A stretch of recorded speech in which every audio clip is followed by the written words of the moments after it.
Presentamos Escaparate, un instante lleno de sorpresas para compartir junto a César Abueid. Escaparate, un espacio diferente, con interesantes invitados, música, política y cultura. Entretenidas pinceladas de lo que ocurre en la vida diaria. Escaparate, escaparate. Muy buenas noches, bienvenidas, bienvenidos en Chile y el mundo a una nueva edición de Escaparate. Recuerden que también nos pueden sintonizar en nuestra plataforma Spotify y también en nuestro canal de YouTube. Ahí estamos como Escaparate. Gracias, querido Patricio. Patricio Núñez se va a ocupar de todo el tema técnico con nuestros panelistas e invitados. Creo que hemos preparado una hora interesante de radio, una hora con pensamiento crítico. Bienvenidas, bienvenidos a Escaparate. Hola, ¿cómo están? Muchas gracias por el espacio. Mi nombre es Julia Guzmán Batín y quiero presentarles el libro Juan sin miedo, Juan Guzmán Tapia, el juez que procesó a Pinochet. Lo compilé y edité con la valiosísima ayuda de Patricia Albornoz Guzmán y Sandra Guzmán Batín, mi hermana.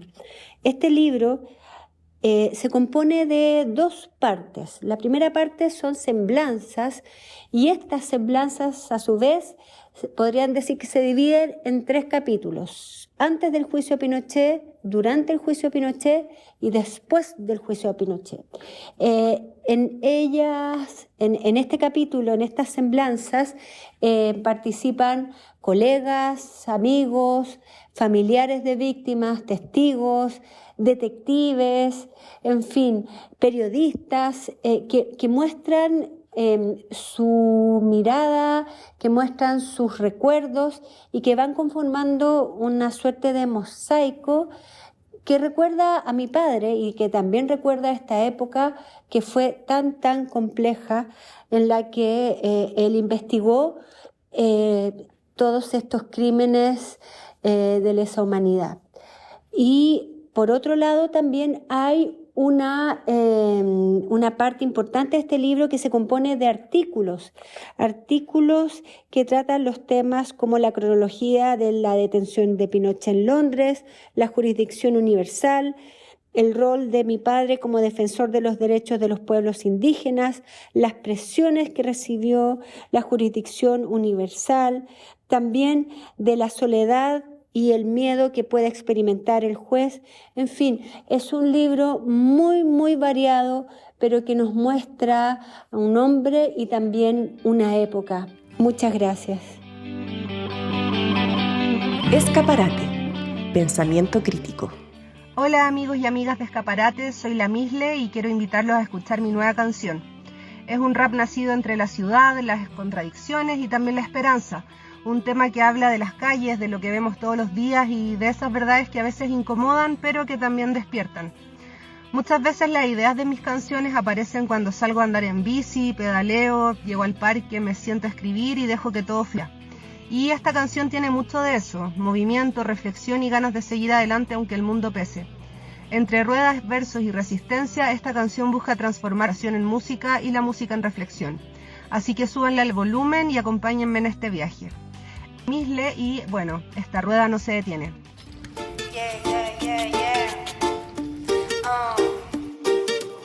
La Misle. No elegí la guerra, pero igual resisto. Las calles enseñan mucho más que un ministro. El humo del mundo me nubla la vista, pero igual distingo al que miente con postura realista. Pedaleó la rabia, la mente me zumba. La city promete y después se derrumba.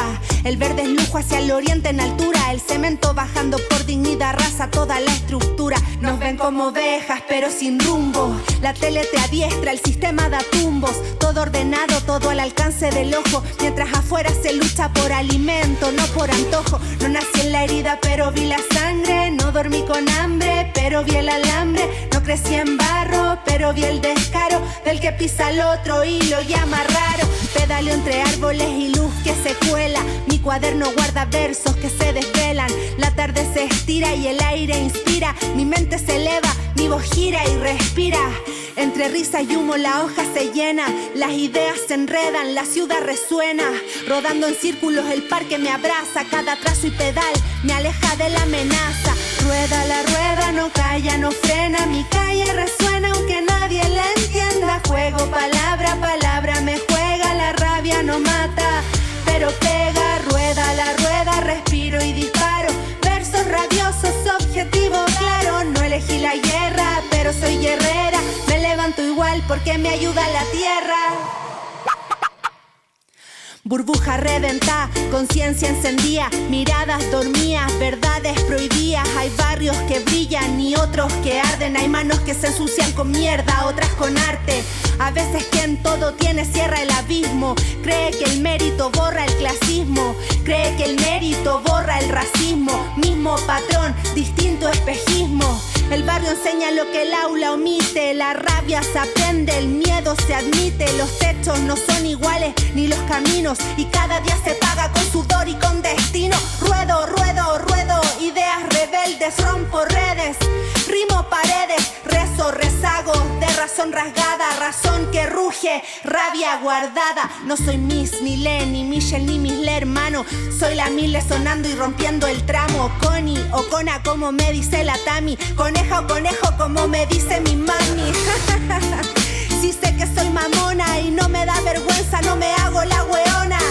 A mis viejos les debo la vida entera, los amo con el alma más que el facho a la bandera. Lengua de trapo, trazo, trampa, trato el trauma, tranco el drama.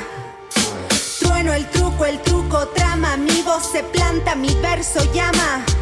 Ya no hay neutro en esta pista, o empujáis la rueda o te hace triza. Nos criaron firmes, sin manual de guerra, con hambre de justicia, con fuerza en las venas. No hay cielo que cubra tanta condena, si el sol de los humildes calienta apenas. El miedo se curva, la mentira se traga, pero mi rima golpea y nunca se apaga. Así que rueda, aunque el mundo pese, aunque el mismo asfalto a veces te bese. No hay paz sin lucha, ni lucha sin alma. El fuego que quema también da calma. Rueda la rueda, no calla, no frena, mi calle resuena aunque nadie la entienda. Juego palabra, palabra me juega, la rabia no mata, pero pega. Rueda la rueda, respiro y disparo, versos rabiosos, objetivo claro. No elegí la guerra, pero soy guerrera, me levanto igual porque me ayuda la tierra.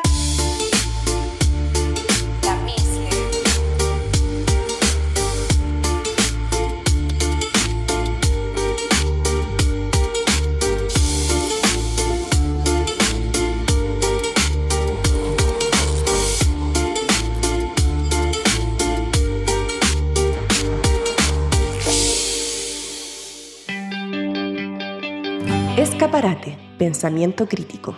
Tengo en mi mano un libro súper interesante que se llama Narcomodernidades, la literatura del narcotráfico en Latinoamérica, de los autores Ingrid Urguelles y Danilo Santos. Es un libro publicado por Ediciones de la Universidad Católica. O sea, el narcotráfico también genera literatura, fíjense, y esa es la investigación que han hecho tanto Ingrid Urguelles como Danilo Santos para ver qué tipo de literatura se ha generado, quiénes escriben acerca del narcotráfico, qué profundidad hay en todo esto. Así que vamos a hablar de este libro, Narcomodernidades, la literatura del narcotráfico en Latinoamérica, con uno de sus autores, en este caso una de sus autoras, que es Ingrid Urguelles, que está esta noche de Escaparate. Buenas noches, César, buenas noches a todo el auditorio ahí del programa Escaparate. Y muy buena pregunta. Bueno, en general no se asocia en la literatura al narcotráfico. Y efectivamente el libro que tú estás hablándonos un poco del título es un libro que recientemente sacamos después de una larga investigación de 10 años de 3 proyectos Fondesit, donde con el profesor Danilo Santos estuvimos sondeando y buscando literatura sobre narcotráfico en distintos países de Latinoamérica. En algún momento llegamos a Chile, también estuvimos ahí sondeando qué es lo que había en Chile. Y efectivamente, aunque siempre se habla del tema desde las ciencias sociales, hay mucha literatura. No es tan conocida a nivel, digamos, local en Chile, pero yo te diría que en México y en Colombia es bastante más evidente, más canónica, más conocida. Hay autores bastante famosos. Yo no sé si conoces La Virgen de los Sicarios de Fernando Vallejo, por ejemplo, que es como la gran novela sobre narcotráfico en Colombia, o La misma Ciudad de Dios de Paulo Lins en Brasil. pero claro que hay literaturas, digamos, muy, muy conocidas y otras que no tanto, que son más locales, más regionales. Pero estas literaturas, ¿qué dirías tú como una visión general, Ingrid? ¿Tienen su valor en lo literario, en la ficción, o es una literatura que nos entrega elementos, además de que puede hacerlo primero, para entender lo que significa el narcotráfico en esta parte del mundo? Esa es una muy buena pregunta, porque es una pregunta que en general la academia, digamos, siempre está cuestionando, la calidad estética, ¿no?, de los materiales con los que uno trabaja. Y yo te diría que no hay nunca un género literario o un formato donde tú digas, mira, son todas de una alta calidad estética. Tampoco nos parece a nosotros, y eso fue una decisión inicial de nuestro proyecto, que ese iba a ser un elemento que nos interesara para valorar esta literatura, o sea, cuáles eran buenas o más, digamos, complejas y cuáles no.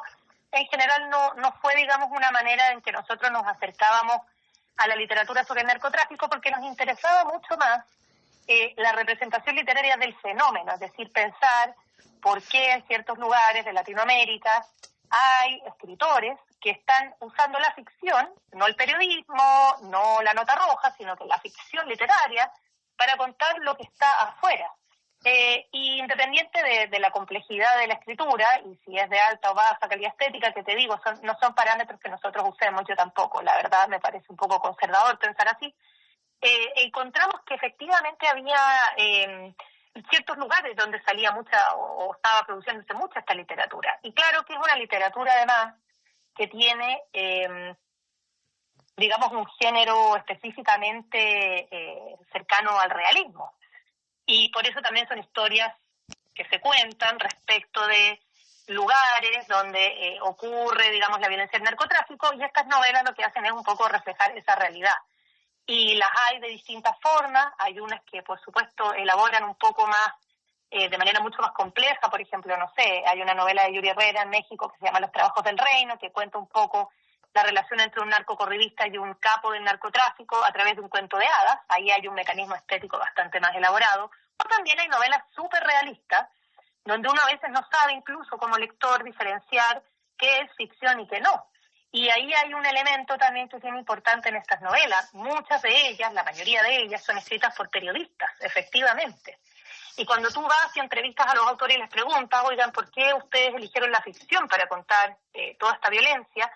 Hay distintas respuestas, pero de las más comunes es pensar que ellos tienen el material. A veces nos dicen, mira, tenemos el material, hicimos entrevistas, nos contaron ciertas cosas, pero no podemos contarlas en el periodismo porque se pone en riesgo la fuente, porque la gente no quiere salir con su nombre y apellido, por seguridad del mismo periodista, etcétera, etcétera. Y en esos casos, por ejemplo, se prefiere contar ficcionalizadamente ciertos eventos. Entonces, también ahí esa literatura tiene un pacto que nosotros con Daniel le llamamos un pacto de ficción un poco suspendida, en el sentido de que uno se acerca a la literatura del narcotráfico y no sabe bien si todo es ficción o si hay una parte que también tiene que haber ocurrido en la realidad. Ahora dime una cosa, estamos dialogando con Ingrid Surguelles, que junto a Danilo Santos han escrito este libro de ediciones de la Universidad Católica que se llama Narcomodernidades, la literatura del narcotráfico en Latinoamérica. ¿Qué decir de nuestro país? Creo que hay un capítulo precisamente de Danilo que tiene que ver con la literatura del narcotráfico en Chile. Mira, es bien interesante lo que pasa en Chile. Nosotros, un poco para contextualizar, empezamos el proyecto pensando solo en México y en Colombia. Ese fue nuestro primer proyecto el año 2015, porque efectivamente México y Colombia son los países donde el fenómeno es más evidente y donde hay más literatura también. Y cuando estábamos por terminar ese proyecto, dijimos, ¿cómo estará esto en Chile? Y pensamos nosotros que no había, digamos, mucha literatura, porque en ese entonces, no estoy pensando ahora, estoy pensando en el año, imagínate, 2016-2017, no había en Chile el tema. No había un narcotráfico tan evidente, no había el discurso periodístico al respecto, era una cosa como muy de otros países, ¿no? Entonces empezamos a explorar un poco en Chile y fíjate que curiosamente nos encontramos con muchas novelas del 2012, novelas del 2008, es decir, novelas de épocas donde realmente el narcotráfico no era el tema principal en ningún caso de seguridad en el país. Y eso hizo que nos interesáramos aún más, porque dijimos, ¿qué es lo que ocurre en Chile? Que los autores están contando historias de narco cuando el fenómeno en la realidad no ocurre como ellos lo cuentan.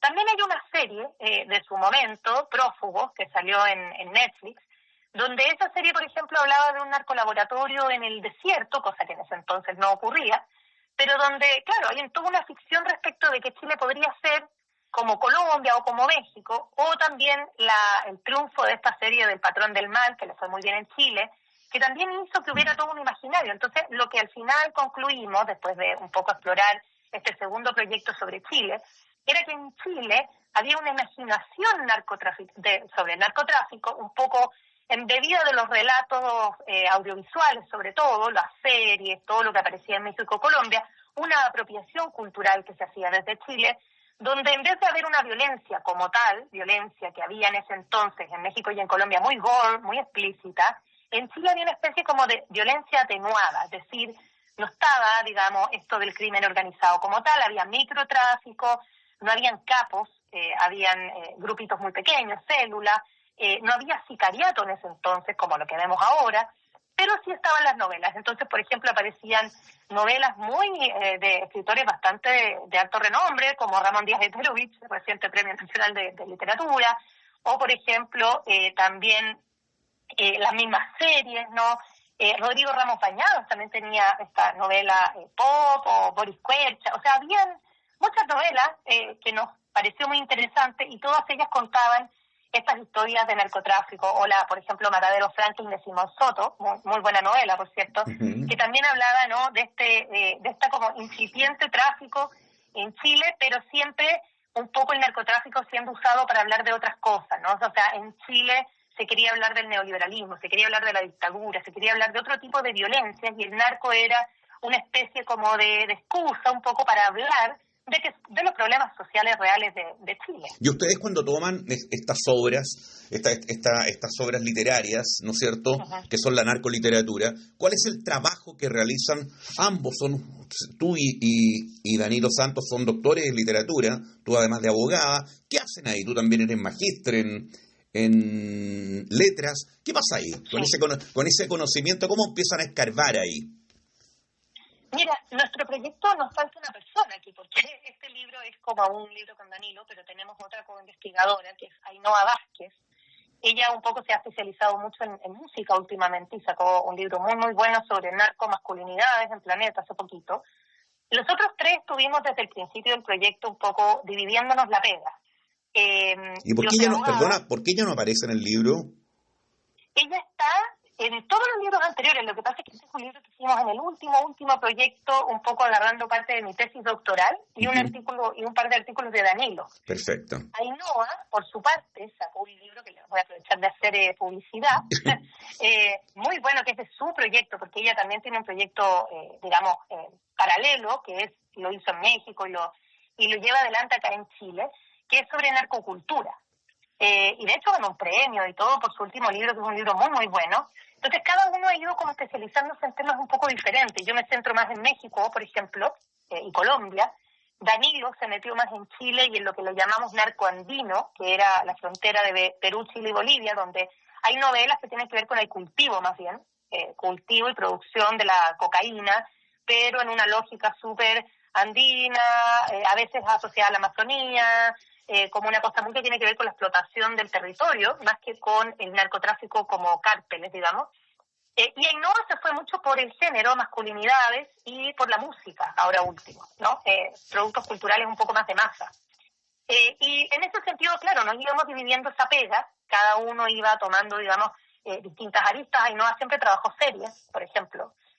Nosotros con Danilo trabajábamos en literatura, pero en mi caso yo soy abogada, entonces me metí mucho más en la teoría, ciencias sociales, si tú quieres. Porque para poder entender un poco el fenómeno, no te basta la pura literatura, pues hay que hacer todo un rastreo primero de la situación desde las ciencias sociales. Bueno, y ahí usamos mucho nosotros a una filósofa mexicana que también es colaboradora del proyecto y de hecho está en el libro porque nos hace el epílogo, que se llama Sayak Valencia. Ella tiene un concepto que se llama capitalismo gore. Y por ejemplo, ese término, que es de las ciencias sociales y la filosofía, nos ayudó mucho a entender cómo se conectaba el capitalismo, las masculinidades y la violencia, ¿no? Y cómo se daba el narco en estas zonas fronterizas. Y toda esa parte de investigación que no es tan literaria la hicimos inicialmente y sobre todo en mi caso, claro, por ser abogada tenía más acceso a esos textos. Y después viene un trabajo de lectura y de sistematización, es decir, primero hay que ir a los países, por ejemplo, buscar las novelas, en general cuesta bastante encontrarlas porque no todas las novelas son tan canónicas, entonces tienes que ir a zonas lejanas, a lugares más... No más es en blanco y rurales, negro, digamos. No, pues entonces tienes que ir a encontrar novelas a veces de autopublicación, de publicación de editoriales súper pequeñas, ir a Bolivia, ir a Perú, ir al norte de México, recorrer los estados para encontrar los textos, y ya que los encuentras, ahí tienes que leerlos, sistematizarlos, ficharlos y ver lo que quisimos hacer nosotros siempre.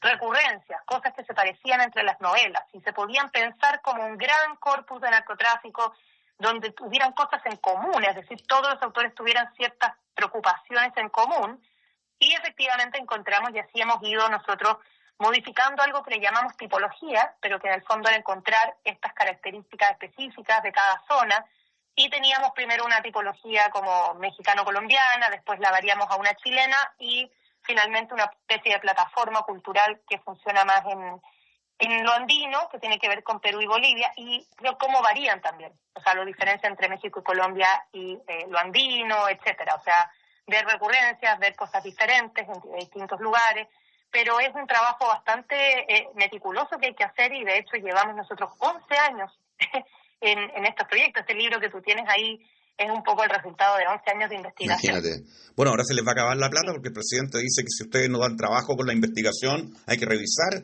lo que se financia para la investigación en las universidades y ver si dan trabajo o no, pues, ¿eh? ¿Escuchaste eso, no? Que no genera empleo. Que no genera empleo. Ya, pues, bueno, pero eso es otro tema. Dime obvio que es para largo. Oye, Ingrid, dime una cosa. ¿En qué estamos hoy día, sientes tú, tu visión, socialmente con el tema del narcotráfico? Que a propósito, ¿el crimen organizado es parte del narcotráfico o el narcotráfico es parte del crimen organizado? Mira, Chile, yo vivo en México, la mayor parte del año. Estoy casada con un periodista que también cubre narcotráfico en México. Y sí, y me toca mucho viajar a estados donde el narco es, digamos, muy, muy real.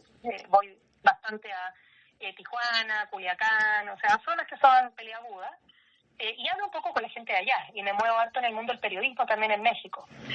Cuando uno llega a Chile y ve que hay un discurso periodístico bastante intenso respecto de ciertas células del narco, me parece a mí que sí, efectivamente hay algo en la realidad que uno es innegable, efectivamente hay células que se han instalado en Chile en el último tiempo, sobre todo el Tren de Aragua, eso es cierto, hay crímenes nuevos, también es cierto, descuartizamientos, cosas que en Chile no se veían hasta hace años. Pero si tú sales un poco de Chile y miras el continente, te vas a dar cuenta que lo de Chile es muy pequeño en relación a otros países. Es decir, el crimen organizado, y se llama organizado porque funciona como una suerte de transnacional, donde hay ramas que un poco están extendidas más allá de los países y que funcionan muy en consonancia y muy con la política. No es esto un antagonismo política-crimen organizado, está todo mezclado. Cuando tú ves que esas ramas funcionan así en otros países, lo de Chile es bastante menor. En Chile lo que existe son células de microtráfico, un tráfico pequeño, porque no hay acá en Chile, digamos, tampoco un comprador o una demanda tan brutal como la que tiene Estados Unidos en relación a México, por ejemplo.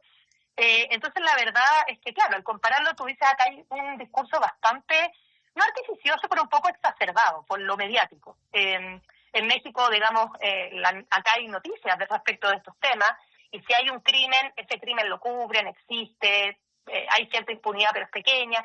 En México hay como un 95% de impunidad y los crímenes ni siquiera los cubren porque son tantos, hay 80 asesinados al día por asuntos de narco, al día, que la verdad que ya ni siquiera se cubren en el periodismo. Entonces, claro, quizás me estoy yendo un poco al extremo, pero si tú pones las cosas en relación, un poco entiendes que no es tanto, ¿verdad? Y además, también hay otro elemento que hay que sumar a este asunto. No es tanto, pero es más que hace 10 años, cuando ustedes empezaron la investigación. Por supuesto que es mucho más, y es real, digamos, o sea, eso es innegable. Lo que sí no va a llegar nunca probablemente a los niveles que tiene Colombia o México, porque para que exista eso, es decir, para que exista un país como México o como Colombia, cuyo, digamos, tráfico de drogas es parte del PIB, se necesita, crea empleo, es importante que exista, y además donde las autoridades están todas confabuladas, a un lado y al otro, porque aquí el tráfico de drogas de Estados Unidos Evidentemente, confabulación de autoridades estadounidenses también, si no, no pasaría.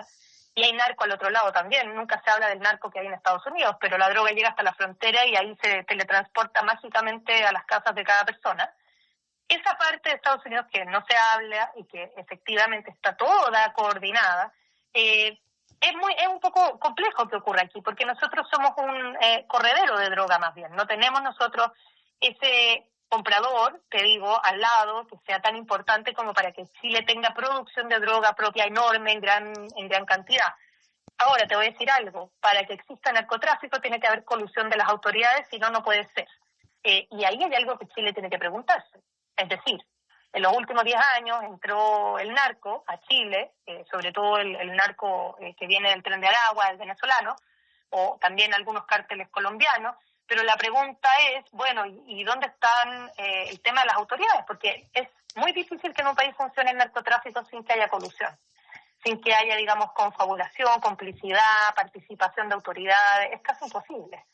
Y ahí hay algo que quizás tiene que ver con, no sé, una degradación que ha tenido Chile también respecto de eso, ¿no? O sea, no solamente es la culpa de los extranjeros que traen los males del mundo, sino que también evidentemente en Chile hay esa colusión y esas condiciones que permiten que esto funcione, porque tiene que haber condiciones. Y esas condiciones son chilenas, no son de otro país. Te entiendo. Entonces, claro, hay que darle una vuelta más, digamos, una vuelta aún más compleja, que no solo tiene que ver con que ha llegado mucha migración, sino también que Chile en este momento tiene mejores condiciones para recepcionar el narco que hace 10 años atrás. Y eso tiene que ver con la impunidad, con la colusión de las autoridades, con el funcionamiento de policías, etcétera, etcétera.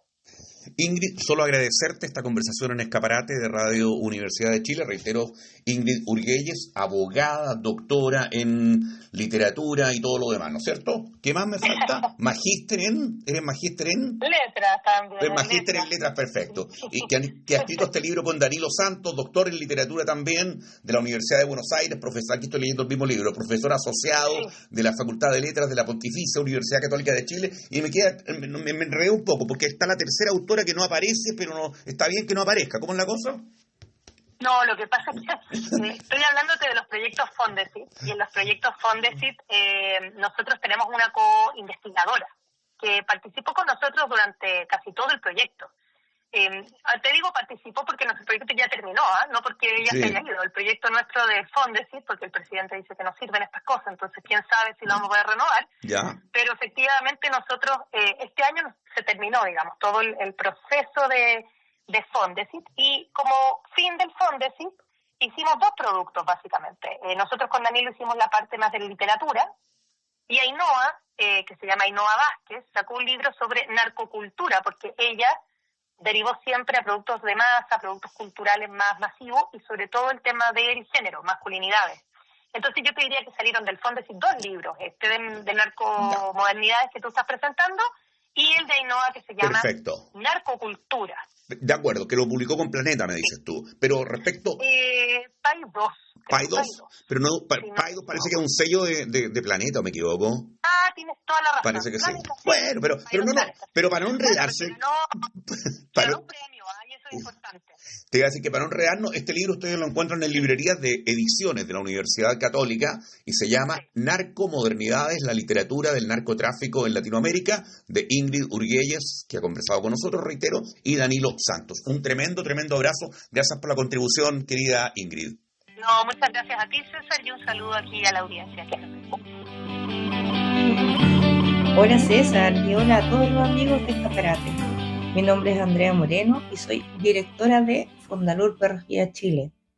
Somos una fundación que trabaja hace ya 20 años por la autonomía y la inclusión de las personas con discapacidad visual.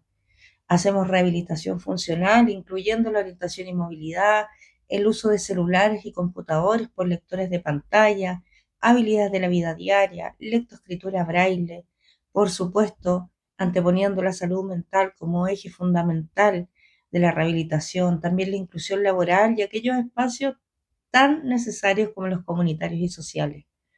Estamos realizando más de 7.000 atenciones al año de manera completamente gratuita a personas con discapacidad visual de todo nuestro país. Tenemos una sede en Santiago y el último año logramos abrir nuestra primera sede regional en Talca. Además, tenemos la primera y única escuela de perros guía de Chile. No sé si sabían, pero cada perro guía demora 2 años para llegar a ser el compañero de una persona ciega. Además, tiene un costo de 25 millones de pesos cada uno de ellos. Y hoy, gracias a Fondalur Perros Guía Chile, se entregan de manera gratuita a las personas con discapacidad visual de nuestro país que lo requieran. Los perros guías permiten movilizarse de manera más rápida, más segura, menos estresante y además son unos catalizadores sociales. Ellos son capaces de hacer visible lo que muchas veces pasamos por alto. Por lo tanto, mejoran de manera profunda la calidad de vida de cada uno de sus compañeros. Y hoy te necesitamos más que nunca para poder seguir cumpliendo con nuestra labor. Entonces te pregunto, ¿te atreves a experimentar el mundo sin ver? Te quiero invitar a formar parte del desafío Hazlo sin ver y juntos podamos reunir 1 millón de huellas. Es muy sencillo, pero muy transformador. Grábate haciendo algo de tu día a día con los ojos vendados. Deja tu huella donando desde 1.000 pesos en www.perrosguia.cl. Publica tu video y tu huella en redes sociales con el hashtag Hazlo sin ver etiquetándonos en Perros Guía Chile. Desafía a 3 amigos y vamos juntos por ese 1 millón de huellas. La psicóloga Leticia García está en Escaparate. La verdad que desde el punto de vista humano, y esta consulta se la vamos a hacer a nuestra panelista de Escaparate, la psicóloga Leticia García, a mí me encantó la respuesta que dio la presidenta del Colegio Médico, la doctora Ana María Arriagada, respecto a lo que está pidiendo el gobierno de exigir a los hospitales que reporten la situación migratoria irregular de los pacientes. Y la presidenta del Colegio Médico, claro, debe ser súper fuerte, ¿eh? Imagínate que vayas con tu hijo y te empiecen a detener porque está en situación irregular. Le respondió al gobierno que la ética está por sobre la ley. Me quedo dando vuelta a esto y me gustó harto, que la ética está por sobre la ley. Leticia García, panelista de Escaparate, psicóloga, bienvenida. Hola querido César, te mando un abrazo muy afectuoso a ti y a las auditoras y auditores. Me encanta que hayas puesto este tema. Esta frase, importantísima, que la ética está por sobre la ley, me encanta porque reposiciona un concepto olvidado en la era del pragmatismo, en la era de ser chanchito práctico, es decir, de acomodarse a cualquier circunstancia porque me conviene. Y es el tema de la ética. La ética en realidad sintetiza en cada profesional, en cada persona, aquellos valores que uno no está dispuesto a romper. Es lo que le da orientación a tu vida. Son aquellos elementos que tú valoras de sobremanera, porque hiciste un juramento, simplemente porque te hacen sentir coherente con aquellas cosas que haces. Eso por una parte. Por otra parte, en esta situación de manipulación tan fuerte que se hace con un discurso amañado de que está en juego la seguridad del país, o de que el país está quebrado, o de que, etcétera, y que tienen que hacer, por tanto, un montón de maniobras que lo único que está provocando es que los derechos sociales conquistados largamente por las personas se ven disminuidos, en que ciertos aportes específicos para compensar la incapacidad que ha tenido el modelo neoliberal de entregar aquellas cosas que las personas necesitan en el país, aquella evidencia del fracaso absoluto de ese sistema que eran compensadas con estos beneficios sociales, se empiezan a recortar por todas partes, sobre pretexto de este tema de la seguridad nacional o de la emergencia del país, etcétera. Al mismo tiempo que se termina favoreciendo a quienes más tienen, es decir, le seguimos quitando a los que tienen menos y que más aportan, en beneficio de los que tienen más. Entonces, en este momento histórico, en estas maniobras que están haciendo quienes ostentan el poder real, que son los que tienen el dinero, a través de este gobierno que los representa, y el intento de apropiarse con mayor intensidad del todo social, provocando violaciones severas a los derechos que las personas hemos conquistado, en salud, en educación, en distintas materias.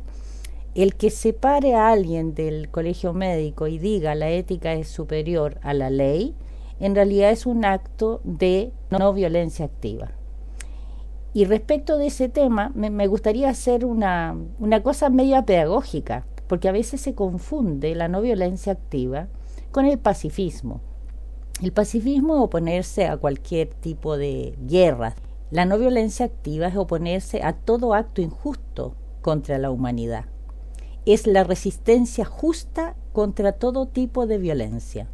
Y evidentemente en este caso, el que se ocupen los canales de educación y de salud, que son los dos elementos básicos de la población, para servir de, comillas, soplones de quienes son, por ejemplo, inmigrantes irregulares en el país, es una forma muy maldita de poner a las personas, a los profesionales, a los TENS, a todos los que trabajan en el área salud, en este caso, en situación de violar su propia ética. Y el que hoy día se manifieste, el que eso no se está dispuesto a hacer, es una resistencia justa contra ese tipo de violencia. Estamos en época de pragmatismos. El que es exitoso es pragmático, o para ser exitoso hay que ser pragmático. Eso significa, dentro del contexto de la mirada del humanismo universalista, una adaptación decreciente. Es decir, anulo lo que siento, anulo lo que pienso, para tratar de adaptarme a un sistema que es injusto y que es violento. Y termino siendo cómplice de ese sistema violento e inhumano. En cambio, cuando me opongo a él y actúo de manera decidida, valiente y además en coordinación con otras y otros, ojo, estamos hablando de alguien de un gremio de la salud, es un conjunto, no es una persona individual, somos capaces de doblar la mano al sistema. El sistema es violento y la forma de oponerse a la violencia es con la no violencia activa. Así que me encanta esto porque de alguna manera pone a cada uno de nosotros en la reflexión de qué estoy dispuesto a hacer por aquellas cosas que yo admiro, que yo valoro, que siento que son justas para mí y para otros. Es decir, cómo me paro frente a la injusticia, la explotación, la discriminación, la violación de derechos, la violencia en general. Y una forma es adaptarme decrecientemente, es decir, convertirme finalmente cómplice del agresor. Y otra forma es resistirse de manera justa, con intensidad, con claridad, frente a todo tipo de violencia. Si cada uno de nosotros hace su aporte, agrega un grano de arena en esa dirección, en el ámbito en que le toca actuar, puede ir cambiando esta civilización que se cae hacia una relación más luminosa, partiendo por los ámbitos inmediatos, pero siguiendo hacia la transformación de las estructuras políticas y sociales. No ha habido cambio en la historia que no haya partido por la decisión de un ser humano concreto que no está dispuesto a ceder su ética, ceder sus valores, ceder aquellas cosas que considera fundamentales y valiosas para el progreso humano, tanto propio como de otros, y se para frente a la injusticia y reclama contra la injusticia, y además en la práctica, en sus ámbitos cotidianos, se manifiesta de acuerdo a aquello que son sus valores. De nada nos serviría tener un lindo discurso y luego en la acción directa, por ejemplo, con mi junta de vecinos, o con mi club deportivo, o con la asociación de estudiantes de la que soy parte, a comportarme del mismo modo del que critico. Coherencia también es que aquello que digo y planteo es lo que hay que hacer, es lo que yo hago en mi espacio inmediato. Así que saludo, felicito a los amigos del Colmed y también invito, como siempre, a las personas a sumarse en esa dirección. La no violencia activa es la fuerza capaz de cambiar el mundo. Si alguien quiere escribirme, lo puede hacer a leticiagarciaf@gmail.com. Lo repito, leticiagarciaf@gmail.com. Y por ahí seguimos conversando. Un abrazo muy grande para ti y para las auditoras y auditores. Hola, soy Sergio Zúñiga y les presento Las Palabridades, poesías y cuentos, aquí en Escaparate. Ciudad. Canción de mañana, bocinazos en el día, arriando entre el verde pasaje de la soledad, cualquiera que sea. De noche canciones en soledades, que de vez en cuando acompañan tintos encuentros, entre gemidos, cartones, balaceras, fuegos de artificios, desafiando luces de neón, noche transitando hacia el día esperado, esperanzado de esperar. El análisis de Álvaro Ramis en Escaparate. Querido Álvaro Ramis, nuestro analista político, bienvenido esta noche de Escaparate. Cuando el ministro de Hacienda señala hace algunos días, a propósito de los recortes que está llevando a cabo la actual administración, que con menos muchas veces se puede hacer más, tendría que ser un poquito más específico para explicarnos eso, porque así puede sonar, ¿eh? Con menos se puede hacer más, pero tendría que explicar un poquito. Mira, en este caso, si vamos a disminuir tal porcentaje en este ministerio, esto significa que eso no le va a llegar a la gente porque vamos a tomar Debería ser un poquito más específico respecto a esta frase de que con menos se puede muchas veces hacer más. Bienvenido, Álvaro Ramis. Bueno, lo que habría que confrontar al ministro Quirós es con la evidencia. La evidencia en el 99% de los casos muestra que disminuyendo los recursos se daña la cobertura, la eficiencia y la posibilidad de llegar adelante en los servicios públicos. No sé si en una empresa de informática tal vez tener menos técnicos puede ser más eficiente que tener muchos más. No lo sé, pero la verdad es que en salud, si tú tienes 6 médicos y pasas a tener 3, a lo mejor vas a tener mucha menos cobertura y vas a tener más lista de espera. Si tú tienes menos profesores de los que ya tienes en las aulas, vas a tener menos cobertura curricular de la enseñanza. Si tú en servicios públicos, cuando tienes que entregar beneficios, tienes menos dinero para poder hacer determinadas transferencias a situaciones sociales, vas a tener menos cobertura de atención a la población. Es decir, en el 99% de los casos, obviamente que la evidencia nos muestra que menos es menos y nunca más. Y por lo tanto, cuando Quirós trata de encapsularnos en ese análisis, evidentemente habría que confrontarlo con cuáles son sus evidencias. Y no habrá que decir, uno no podría pensar que esto tiene que ver con pedirle mayor productividad a la gente, que la gente en cada uno de sus puestos sea más productiva de lo que es actualmente. Estoy tirando al voleo una imagen. Claro, pero eso se hace con incentivos, no con desincentivos a la productividad. ¿Qué incentivo a la productividad es disminuir los recursos para que esta actividad funcione peor? Entonces, el daño estructural a la función o a las tareas que realiza el Estado a partir de estos recortes simplemente lo que van a hacer es desincentivar, porque van a dar una saturación, digamos, los servicios, una mayor sobrecarga laboral a las personas que están hoy día atendiendo y van a finalmente dañar a quienes están hoy día siendo beneficiarios de los derechos sociales que hoy día se acceden por medio de estos beneficios sociales. Álvaro, tú eres un experto en el tema de educación. En educación, por ejemplo, en cualquiera de sus niveles, ¿estos recortes en qué van a afectar? Bueno, principalmente el de financiamiento institucional. Es decir, las instituciones tienen menos recursos para funcionar. La escuela va a tener menos recursos para funcionar.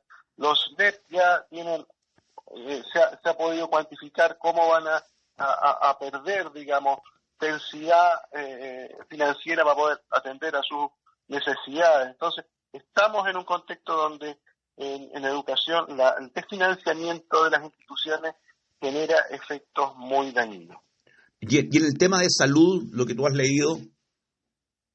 Mira, lo que más daña es la atención primaria en salud, que son principalmente donde se producen las mayores crisis en el sistema, que son los SFAM y los centros de derivación que están atendiendo a la población de menores recursos y además que tienen una cobertura territorial más expandida y que llegan a la primera línea de la cobertura sanitaria en el país.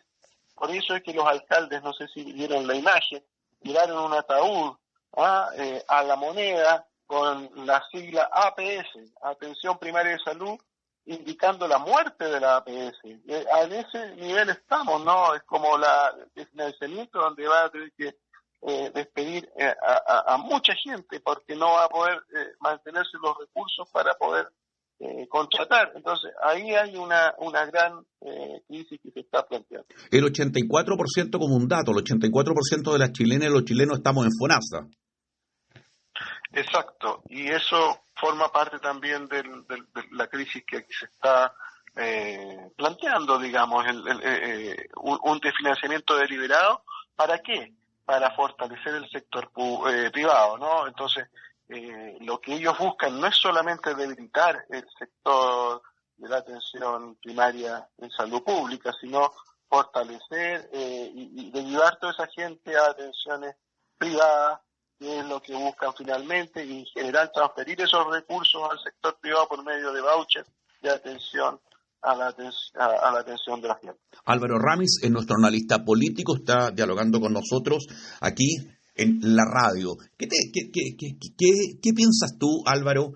¿Por qué se hace todo esto? ¿Que este gobierno es un gobierno técnico y no es un gobierno político? Por eso ve puros números y saca, y sumando y restando dice, mira, aquí tenemos un déficit de esto, por lo tanto la forma de hacerlo por acá, papá. ¿Será eso que le falta política? Evidentemente le falta política y se basa en unos supuestos que no se cumplen. Solo un dato. Desde el 2019 en adelante se produjo una masiva fuga de capitales del país, no de la inversión extranjera que llega, sino de capitales de chilenos o de empresas chilenas que se trasladaron fuera del país. Y la excusa fue el estallido social y el gobierno de Boric. Y por lo tanto, toda la derecha estuvo, digamos, argumentando que eso se repararía, el flujo de capitales volvería a Chile una vez que se instalara un gobierno de derecha. Bueno, ¿cuál es la cifra en los primeros 2 meses del gobierno de Kast? La cifra de capitales que se fugan del país aumenta de los capitales chilenos, ¿no? Entonces, lejos de atraer inversión y de hacer que capital vuelva, lo que está haciendo es incrementar esa fuga de capitales a paraísos financieros o a inversiones en otros países. Entonces, se asentaron sobre una hipótesis falsa que tenía que ver con considerar que una vez que viniera un gobierno de derecha, iban a volver los capitales que habían fugado del país a partir de 2019.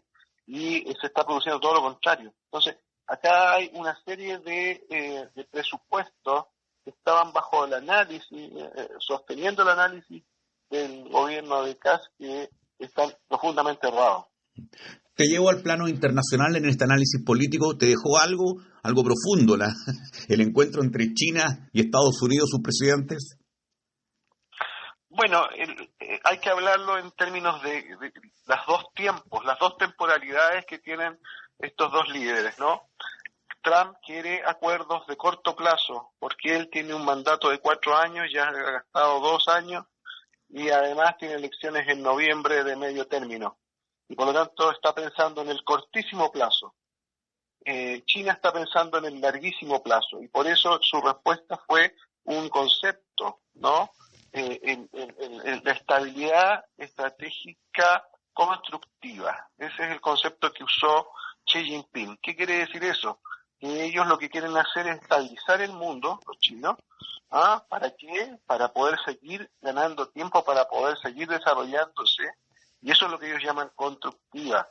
Ellos se van construyendo en el tiempo, y por lo tanto lo único que China quiere es tener una perspectiva de estabilidad mundial a largo plazo para poder llegar a tener una hegemonía en un mediano largo plazo, donde ellos tienen todo para poder ser la potencia hegemónica mundial. Y por lo tanto le entregaron 4 migajas y limonas a Trump, que se tuvo que devolver con la cola entre las piernas sin lograr lo que había buscado, y además viendo en el jardín del palacio del pueblo donde lo llevó a pasear Xi Jinping, esos árboles de 300 años que son anteriores a la fundación de Estados Unidos, y que Xi Jinping con mucha ironía se los presentó para decirle, mire, cuando ustedes no eran nada, nosotros ya teníamos estos jardines teníamos estos palacios, y por lo tanto, cuando usted pase, nosotros seguiremos adelante. Oye, Álvaro, te quiero pedir un poquito de pedagogía para explicar lo siguiente. Durante décadas se ha instalado el tema de que el comunismo es un fracaso. Donde llega el comunismo, todo revienta, todo quiebra, todo se va a pique. Entonces, ¿cómo se entiende que hoy día China, si no la primera, sea la segunda potencia mundial? Y cuando uno dice el caso de chino, dice, sí, pero es que los chinos dejaron de ser comunistas, no son comunistas, se volvieron al libre mercado, por eso son potencia. ¿Cómo explicarlo? Bueno, primero porque se comprende muy poco China, ¿no? China tiene un sistema de socialismo con mercado, que tiene una regulación muy profunda del sector financiero y del mismo sector industrial, en el cual hay una planificación estatal que ordena a todo el campo empresarial una serie de metas y una serie de regulaciones que son muy estrictas. Y por lo tanto, es lejos de ser el tipo de capitalismo que uno podría comprender en Estados Unidos, Europa o América Latina. Entonces, el otro factor es fundamentalmente su mirada a largo plazo, que recién estábamos comentando. Ellos se fijaron metas que no tienen que ver con lo que van a hacer de aquí a 5 años, ni siquiera 10 años, están pensando a 40 años, 50 años de distancia. Y eso les permite poder hacer que esa planificación sea consistente en el tiempo. En nuestro sistema político pasamos de 4 años donde hubo una serie de políticas con el presidente Boric a las otras políticas que ahora está desmontando el presidente Kast. Por lo tanto, anulamos cualquier posibilidad de planificación de Estado y metas de largo plazo, porque damos este eterno bamboleo donde nunca logramos consolidar nada y estamos en el eterno retorno de nuestras propias crisis internas, donde no podemos alcanzar metas de Estado. O sea, el comunismo en China no se manda solo, por decirlo alguna... Perdón, el capitalismo en China no se manda solo, por llamarlo de alguna forma. No, y eso es muy claro, ¿no? Principalmente el sector financiero, que está totalmente controlado. No es el capitalismo financiero como el que nosotros entendemos, de bancas y de una estructura de bolsa a la occidental. Tiene una bolsa de comercio, tiene bancos privados incluso, pero todos regulados y controlados también de una manera muy profunda para evitar cualquier tipo, digamos, de formas de especulación como las que nosotros conocemos. Y en segundo lugar está el tema productivo, donde la mayor parte de las empresas no son plenamente privadas, sino las grandes empresas que conocemos, Huawei o las empresas de los autos, son de capitales mixtos. Y por lo tanto la participación del Estado permite generar también control de ese tipo de empresas en función de los objetivos quinquenales o a más largo plazo el mismo Estado se ha fijado. Este sistema en China también ha generado que existan en ese país muchos millonarios y millonarias. Esos millonarios y millonarias, ¿qué compromiso tienen con la sociedad en la cual viven? Puede que algunos lo tengan y otros no, pero no importa, no es la conciencia del individuo la que prima, sino que las regulaciones y las limitaciones que se le construyen para que tenga que orientar su labor institucional como empresa a determinados fines de interés público.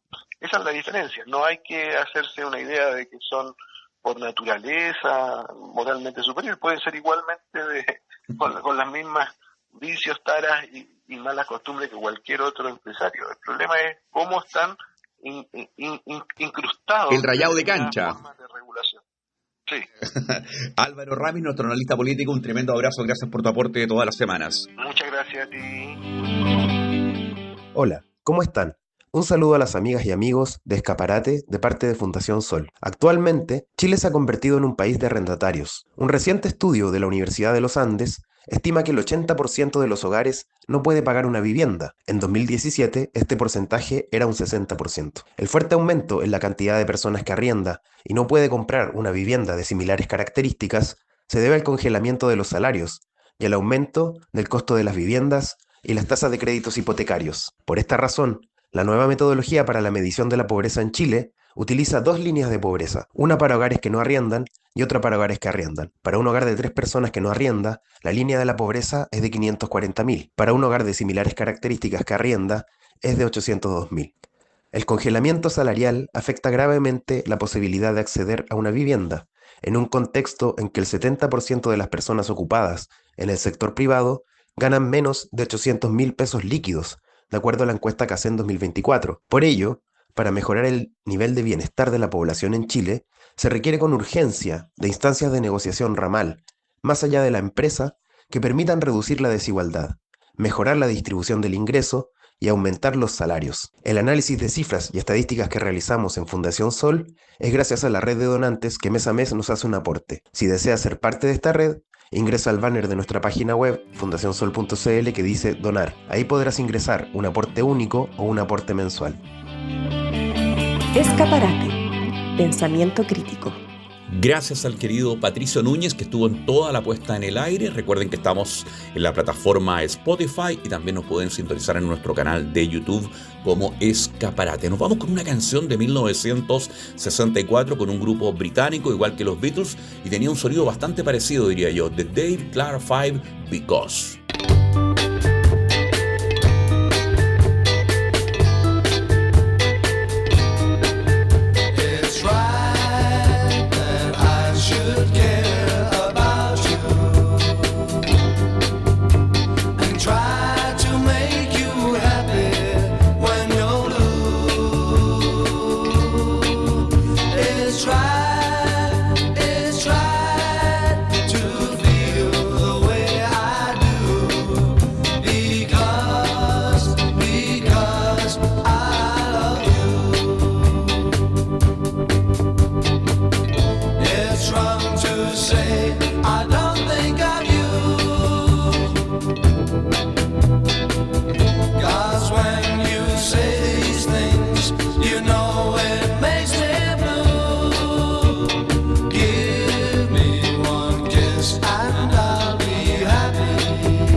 Y así hemos presentado Escaparate, simple y directo, Escaparate.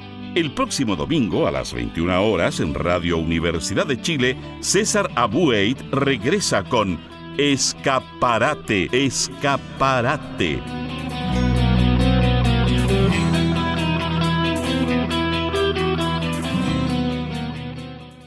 Las opiniones vertidas en este programa son de exclusiva responsabilidad de quienes las emiten y no representan necesariamente las orientaciones editoriales de Radio Universidad de Chile.